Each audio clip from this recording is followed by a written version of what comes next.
My name is Jack. I work at Hypersphere Ventures, and really excited to give a panel today on DeFi with a lot of contributors to the Moonbeam project, the Polkadot ecosystem, and crypto and Ethereum generally. So yeah, I'll let the panel kind of take it away with quick introductions, and then we can dive into the DeFi panel. Danish, do you want to go first? Yeah, I guess I can go first. So I'm Danish Chaudhry. I'm CEO of Bitcoin.com exchange. We're a spot and margin exchange as part of the Bitcoin.com family. But I've been involved in the Polkadot ecosystem personally over the last year and a half. And I know the Moonbeam team pretty well, and we're working on something special, which hopefully people will see at some point this year. Leo, you want to go next? Sure. Hi, my name is Leo Cheng. I am a co-founder at Cream Finance. We are a lending protocol currently live across Ethereum, Binance Smart Chain, Phantom, and soon to be Moonbeam. Thanks for having me. Nice. Sam and then Eric.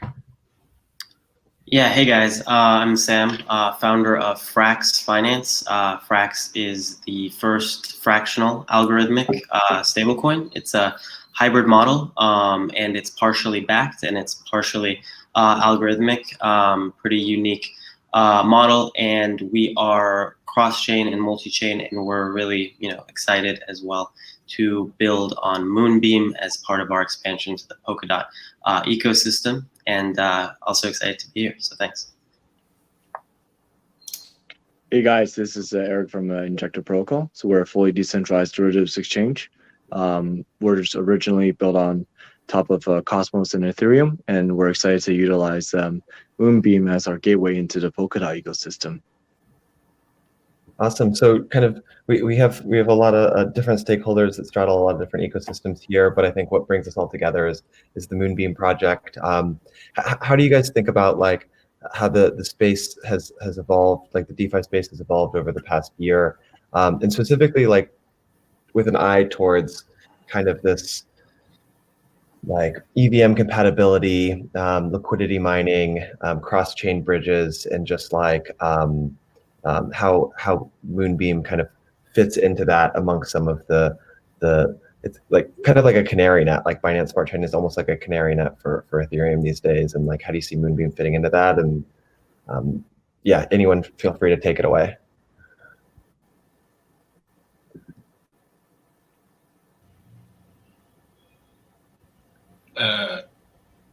Well, I mean, I can take it away from my perspective. I think starting from the top with the whole DeFi craze as of last year. I run a centralized exchange, and so it's fairly apparent that DeFi is kind of eating kind of our lunch in that sense. Yeah, which is good. I think people should be more like, not that we don't give people control of it, like, but people can market make themselves, and there's AMMs and there's liquidity mining and all that sort of stuff that with some centralized technologies we can't really provide. But I think it's forcing us to evolve, and I think we've at least from my perspective and my business perspective, we kind of took a bit of a longer term look, and we said, oh, we could quickly do an Ethereum DEX, or we could quickly do a BSC DEX or something along those lines. But we're like kind of speaking to the Moonbeam team to see their roadmap and kind of that interoperability element, which obviously Polkadot provides, is really exciting to us. We just don't want to be like a one trick pony sort of thing, and so I think Moonbeam will allow us to do that, kind of expand across. And I was just speaking to Derek as well about bridging some of the Bitcoin Cash community over, some other communities that we kind of deal with in that sense, over to Moonbeam and Polkadot, and I think that's very exciting for us on that look sort of things. Yeah, and so I like to describe how we think about it at Frax. So at Frax, we build decentralized on-chain stablecoin, right? And so where we see the ecosystem and honestly the industry going, is products that essentially are on these different spectrum of decentralization, right? Different spectrum of permissionlessness or permissioned, and the market, essentially consumers, use them as a signaling to basically show what area in the spectrum that they prefer, costs versus immutability and censorship resistance. What we really like about Moonbeam specifically, and why it's pretty much at the top of our list of chains and products to really build out on and devote resources to, is because we think it's at the sweet spot and like focal point of the best in terms of cost and decentralization. And so that's honestly due to kind of the Polkadot architecture. I think it's one of the most exciting things in the entire space, right? There's a few other products that are kind of interesting, which is the ZK based L2s in Ethereum. But I think that the coolest stuff happening in the entire industry when it comes from the cross-chain perspective and the best bang for your buck, so to speak, of decentralization, cost savings, as well as all of the EVM compatibility and things like that, is really Moonbeam, Polkadot, and basically Moonbeam, and all of our research at Frax for developing a decentralized stablecoin.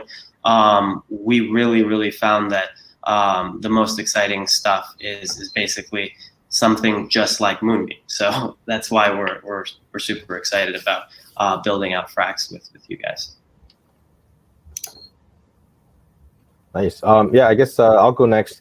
I think from Cream's perspective, our goal is to really help our users gain the most capital efficiency with the tokens that they have. So thinking about it from the very basic level of friends are just getting into crypto, and they say, hey, look, I got some Bitcoin, I got some Ethereum, what can I do with it? Like, well, it's really safe in your wallet, but if you want to earn some yield, the easiest thing is to stick it on the lending protocol and earn some, like you do your savings account with your everyday dollars or anything else. And so with an eye toward capital efficiency, we're always looking for chains that have a large amount of users, transactions, and assets on chain. And looking at the various kind of staking chains, Polkadot has one of the largest staking volume on there, so that certainly folks on the Polkadot chain are seeking yield. So I have no doubt that once everything goes live, there'll be plenty of people out there with tokens looking for a place to stick into a lending market, be it just the lending part for very basic yield, or even more advanced strategies like long short strategies based on the tokens that we may offer at the time of launch. And I think all of these things make it that, plus the fact that Moonbeam is the most effective way to access that ecosystem, it makes it kind of a no-brainer to say, all right, well, this is what we do.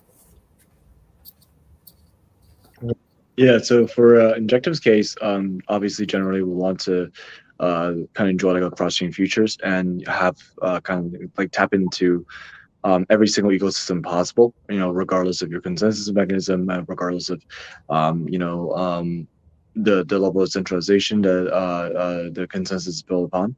And I think one of the most interesting thing about Polkadot is that it is a shared security model. So all the parachains and everyone, they kind of become stronger together by building on top of the same common underlying Polkadot ecosystem. So I think that's generally something that's a lot more reassuring for me compared to other solutions that are trying to tackle upon crossing interoperability.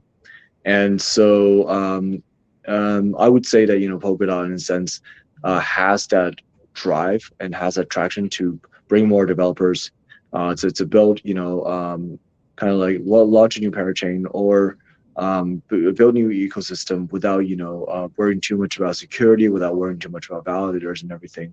So I think that's extremely interesting. And obviously with Moonbeam as a gateway, and with EVM transactions so coupled with their core consensus, that's something that's basically there's no better place to tap into the Polkadot ecosystem, especially because of our EVM native integration. Yeah, that makes a lot of sense. I mean, how do you guys see like, how do you see DeFi looking different than on Polkadot looking different than like on Ethereum? So obviously, Moonbeam makes it pretty trivial to launch like your EVM-compatible smart contracts that you maybe built in like on Ethereum, right? And putting them on Moonbeam and accessing kind of new liquidity sources, new users, and so forth. But that doesn't really even begin to touch kind of like this whole cross-chain promise of Polkadot, where you can leverage maybe other parachains. Like for example, the first parachain is going to be this thing called Statement, where it's just an asset registry parachain, and maybe the assets don't necessarily live on Moonbeam, but they live on Statement, and they're always there. And then like Moonbeam smart contracts, kind of like that's maybe where the DEXs live, or you know, the NFTs or whatnot. So like, how do you see Moonbeam as an ecosystem, but then also part of this larger ecosystem of Polkadot, and how that compares like how people think in more smart contract to smart contract composability on Ethereum? Yeah, so I'll definitely take this one. So the thing that at Frax really made us extremely excited about Moonbeam and the Polkadot ecosystem is we're in the business of building a decentralized protocol that essentially mints stablecoins, right? It's partially algorithmic and partially collateralized. It's totally on-chain, decentralized. And the thing that is really awesome about the Polkadot ecosystem is it's almost like the horizontal compromise for needing to scale is actually not there, right? It's as decentralized, as properly structured, but has the high throughput of something like BSC, right?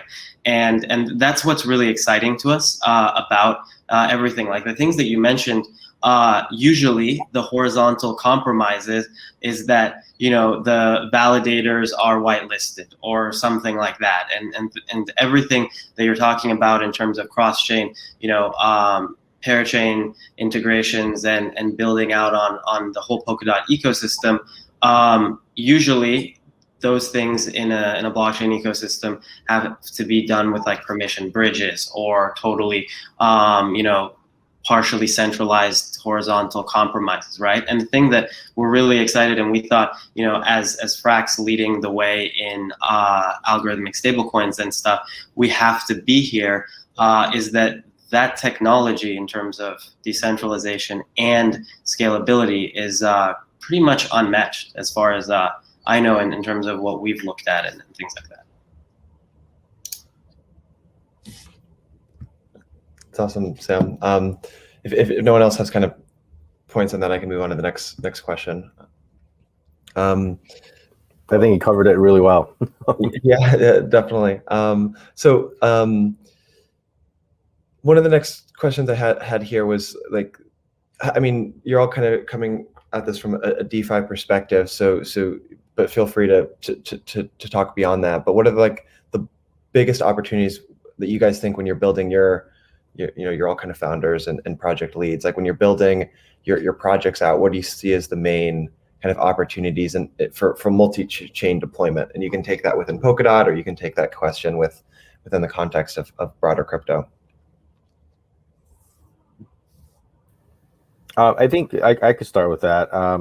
For us, it's always been like looking at lending as a very basic building block of DeFi. So once you have lending, then you can do a bunch more things with it, leverage, etc., margin, or simply, for those that want to, I have some friends that are staunch supporters of crypto generally, and they say, look, you should just borrow against it. Don't sell, tax efficiency, etc.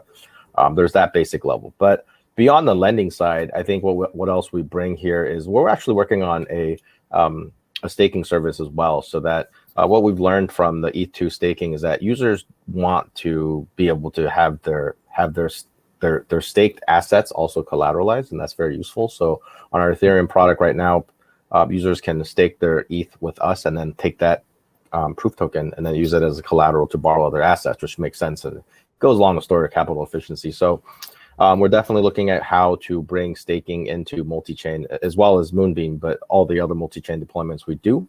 Another thing we'll look at is we've got some partners with some stablecoin, close stablecoin friends. That the idea that if you deploy a lending protocol and it just sits there with no liquidity depth, it's not so useful. So we're looking to bring a lending protocol with a few $1 million of liquidity to start without any kind of incentives. These are just working with the stablecoin projects. And then in addition to that, as a member of the Yearn ecosystem, we are also bringing with us Yearn Vaults. Not officially on the Yearn website, but certainly if you look on ape.tax, there are some interesting vaults going on with fun names and good opportunities to ape. And then so with those things, well, the way we see the opportunity of multi-chain is actually one where it's not just a thing that we bring ourselves, but actually the ecosystem we can bring along with us. And I'm sure the other folks on this call, as well as the other folks in the coming in to Moonbeam, would much appreciate having a vibrant ecosystem at the start, because I think that's always the problem, the chicken and the egg problem. So how do you kickstart something? So I think that's a opportunity I see, is to be bringing everything kind of in one package, and like not exactly a total solution, but I'll just say we'll jumpstart the party. Come to the party, bring some friends.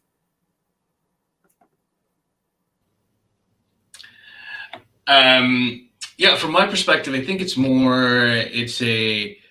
a problem that we haven't really for us as a centralized exchange, haven't efficiently solved, where we want to bring our centralized liquidity on to a decentralized DEX and space and that sort of thing.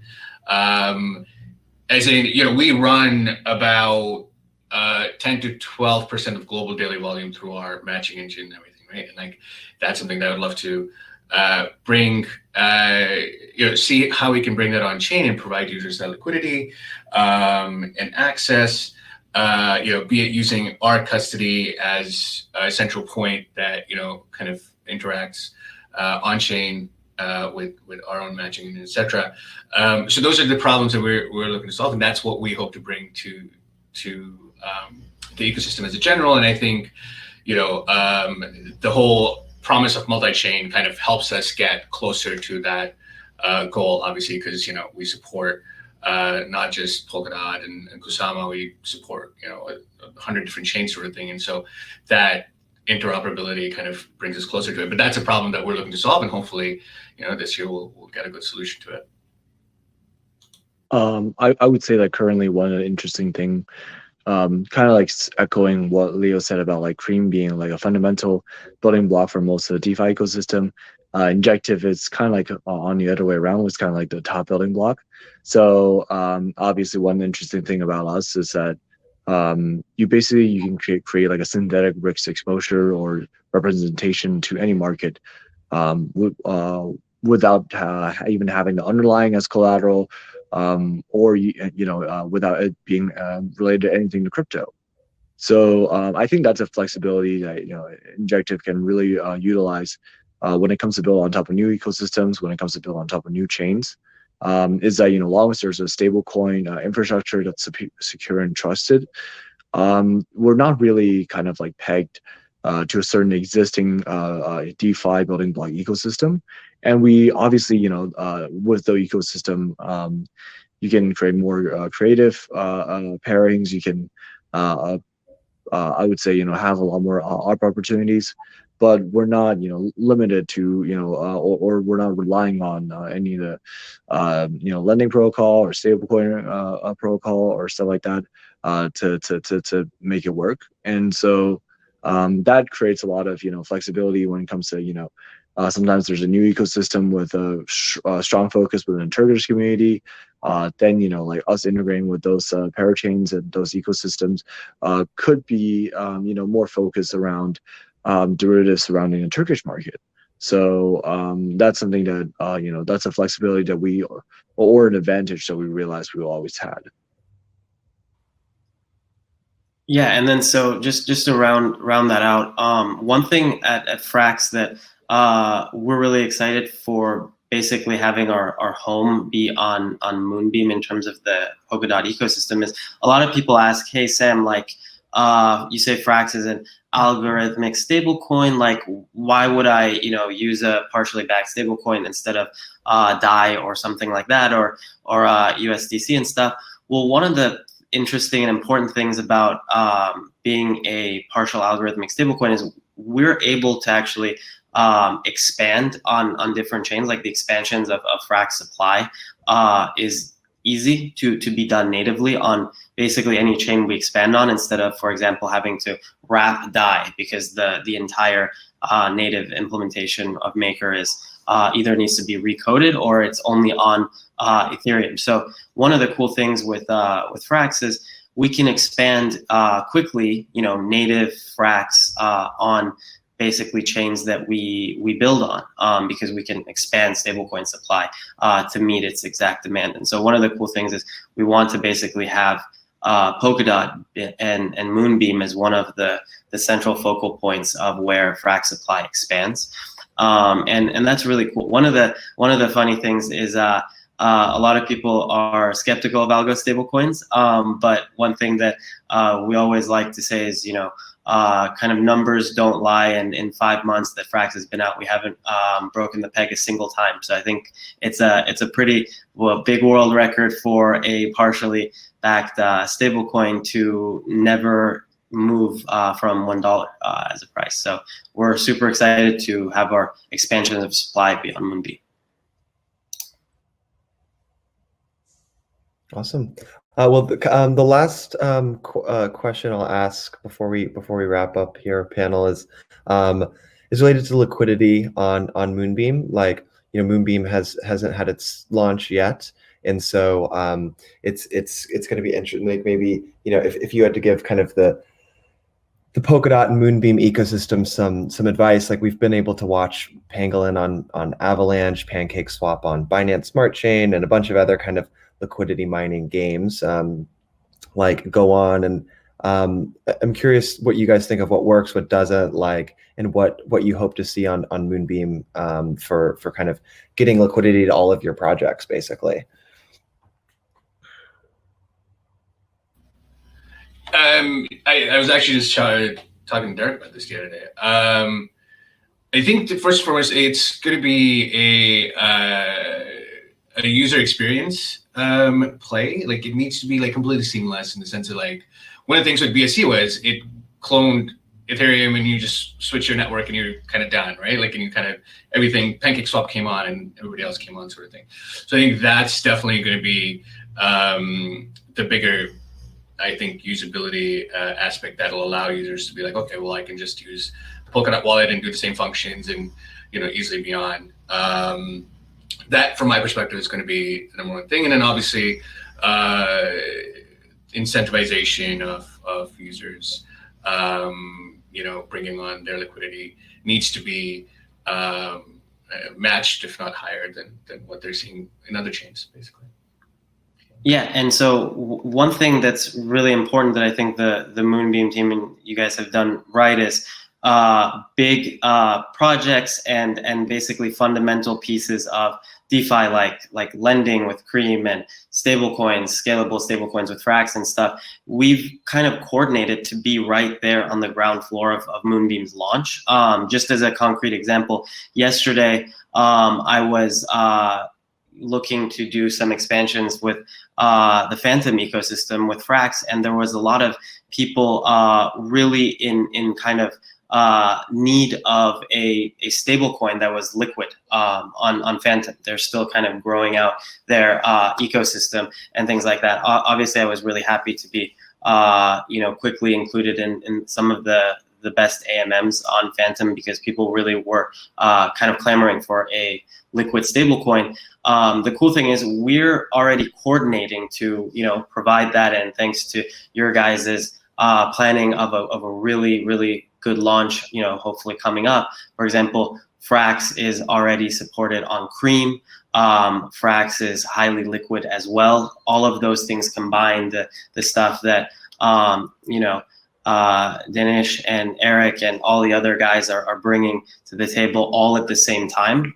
That kind of liquidity, that kind of utility all at once should be really, really explosive in growth. So I'm really excited, for example, to talk with Leo and everyone else to figure out the best way to, right on day one, bring liquidity, bring lending, bring all of these things as far as, for example, stablecoins come. And then, for them, I assume for lending and everything. So it's going to be really, really cool to have everyone kind of coordinated on that on the Moonbeam launch.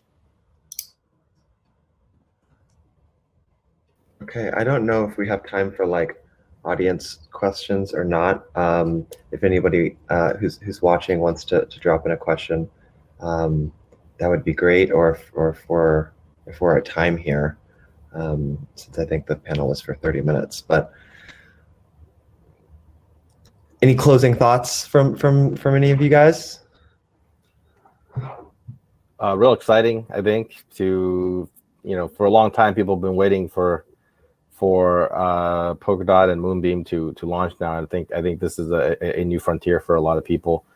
More choices in the ecosystem of DeFi. I think enough people have been complaining about gas fees and certain other obstacles with Ethereum. I think, to me, the kind of new player in the field here is very much welcomed. And as long as I think I agree with a lot of what Sam said too in terms of how to get liquidity going fast. The kind of coordination that we've seen already so far with the ecosystem players, for example, this conference, as long as that continues, I think it should be smooth sailing, because that's probably the key part, is getting the protocols to kind of coordinate better, even just communications. I don't even think it's like you need to, drive the partnerships. It's just more like, hey, you guys are all here, so why don't you guys talk and figure some stuff out? I think that would be super helpful already to keep going.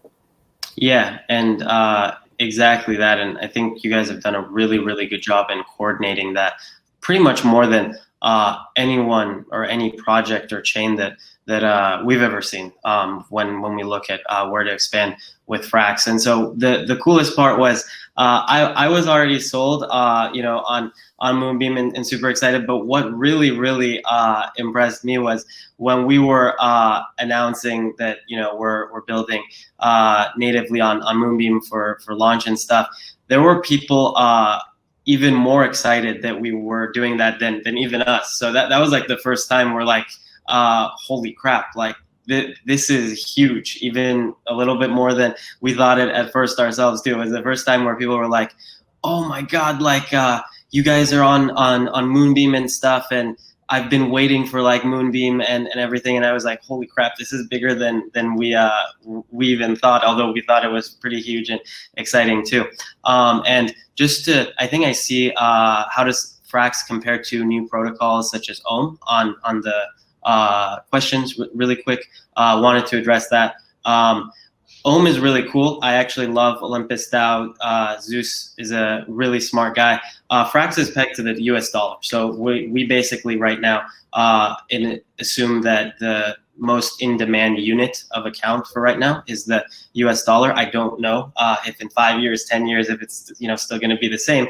But the main difference is the mechanism that Olympus DAO uses to kind of stay floating, stable, and their non-dollar denominated peg is different than Frax. Frax is partially algorithmic, partially collateralized, but Olympus DAO, great project. I'm a fan. In fact, one of the things I think is really cool is they might use Frax as collateral to back the Olympus DAO and the Ohm floating stablecoin, which I would be super excited about. I don't know their plans about coming to Moonbeam, but would love to also have them come here.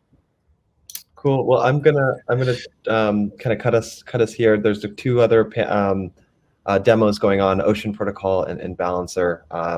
So some other good projects building on Moonbeam. So thank you, panel. Is great group of folks here who had good insight. So I appreciate the time, and thanks Moonbeam for hosting. Thanks. Thank you. Thanks, Jack. Thanks, team. Bye.